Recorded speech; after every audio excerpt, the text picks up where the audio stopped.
जय श्री कृष्ण। आषाढ़ मास कृष्ण पक्ष के योगिनी एकादशी व्रत कथा। युधिष्ठिर जी बोले, आषाढ़ कृष्ण पक्ष की एकादशी का क्या नाम है? हे मधुसूदन, कृपा करके मुझसे कहिए। श्री कृष्ण जी बोले, हे राजन, व्रतों में उत्तम व्रत मैं तुमसे कहता हूँ।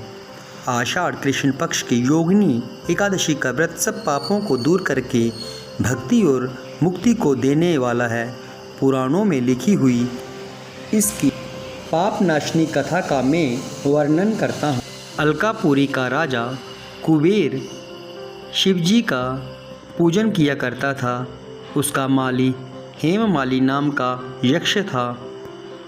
उसकी स्त्री सुंदर थी। वह माली उसके स्नेह युक्त होकर कामदेव के वशीभूत हो गया।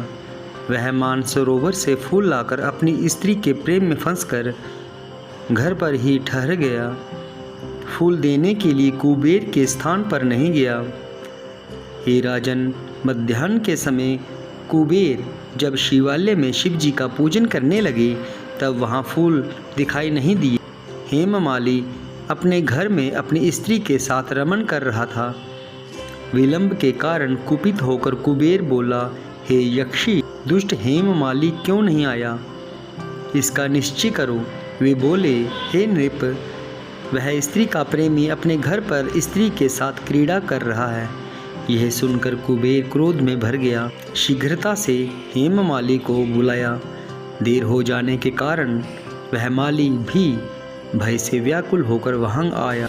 कुबेर को नमस्कार करके सामने खड़ा हो गया। उसको देखकर कुबेर के क्रोध से होंठ फड़कने लगे और कुपित होकर कुबेर ने कहा, अरे पापी, दुष्ट, दुराचारी, तूने देवता का अपराध किया, इसलिए तेरे शरीर में श्वेत कुष्ठ हो जाए और स्त्री से सदा वियोग रहे और इस स्थान से गिरकर नीच गति को प्राप्त हो जा। कुबेर के इस प्रकार कहने पर वह उस स्थान से गिर गया और श्वेत कुष्ठ से पीड़ित होकर बहुत दुखी हुआ। ऐसे भयंकर वन में गया जहाँ अन्न और जल नहीं मिलता था, परंतु शिव जी की पूजा के प्रभाव से उसकी स्मरण शक्ति नष्ट नहीं हुई। पाप युक्त होने पर भी पहले कर्म का स्मरण बना रहा। वह भ्रमण करता हुआ हिमालय पर्वत पर चला गया। वहाँ पर तपस्वी मार्कंडेय मुनीश्वर का दर्शन किया। हे राजन, उनकी आयु ब्रह्मा जी के 7 दिन के बराबर है। उनका आश्रम ब्रह्मा जी की सभा के समान है।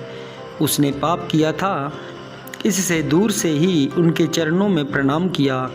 परोपकारी मार्कंडेय मुनीश्वर ने उसको कुष्ठी देखकर उसे बुलाया और कहा कि तुम्हारे कुष्ठ कैसे हो गया? मार्कंडेय जी के पूछने पर हेममाली बोला, मैं कुबेर का सेवक हूँ। हेममाली मेरा नाम है। हे मुने, नित्य मानसरोवर फूल लाकर शिव जी के पूजन के समय कुबेर को देता था।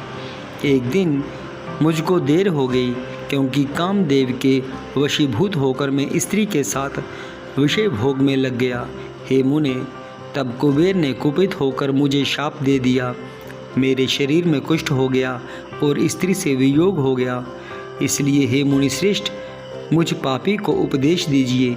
मार्कंडेय जी बोले, तूने सत्य कहा और झूठ नहीं बोला, इसलिए शुभ फल देने वाले व्रत का उपदेश करूँगा।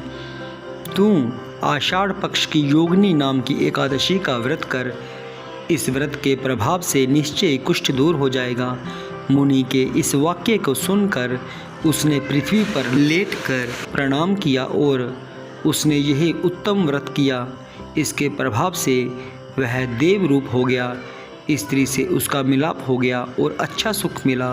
हे नृप, बड़े पापों को दूर करने वाली और बड़े पुण्यों का फल देने वाली आषाढ़ कृष्ण एकादशी का व्रत मैंने तुमसे कहा। इस दिन फलाहार में मिश्री का सेवन अवश्य करना चाहिए।